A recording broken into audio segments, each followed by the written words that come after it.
With me tonight, former fiance Jesse Grund's family with us, Father Richard Grund. Mr. Grund, thank you for being with us. I'm sure that a huge burden was lifted off you the day that Top Mom was finally indicted after so many people were pointing the finger at your son, who, I might add, cooperated, took a polygraph, the works with police. Was there a point where your family was concerned Top Mom would actually plant physical evidence against your son? Thank you for having me, Nancy. Well, let me explain something. This hasn't ended. This burden continues to go on. This effort to implicate my son, now myself and my wife, continues. So the burden hasn't been released in that regard. And let me state this very clearly. This is an ongoing personal investigation. I have a private investigator named William Staub getting me all the evidence. So this is far from over. But let me answer the question about the planting of evidence.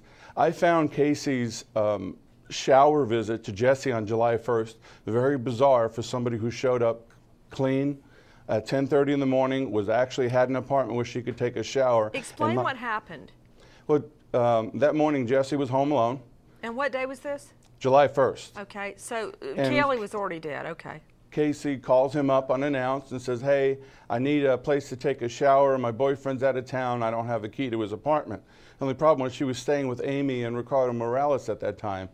So he said, fine. She shows up. He figured he's going to get to see Kaylee in the process, but she shows up by herself and says, oh, Kaylee's with the nanny at the beach.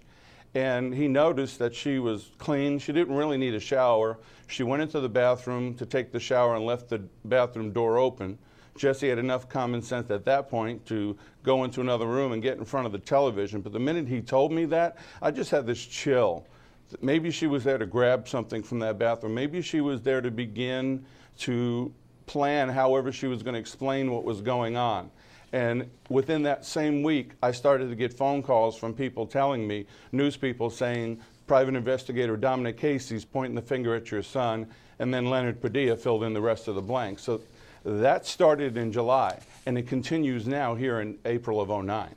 So when you say it's not over, I'm interpreting that to mean that you believe at trial the defense is going to try to blame your son?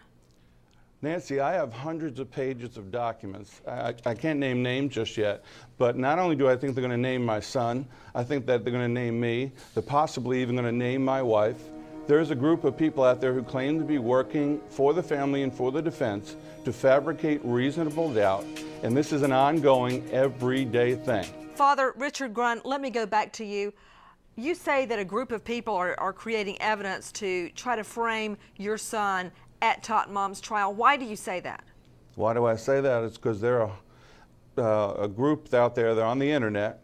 It started out seemingly as a random individual who was fixated Wait, a group on the internet? You mean a bunch of bloggers? No, ma'am.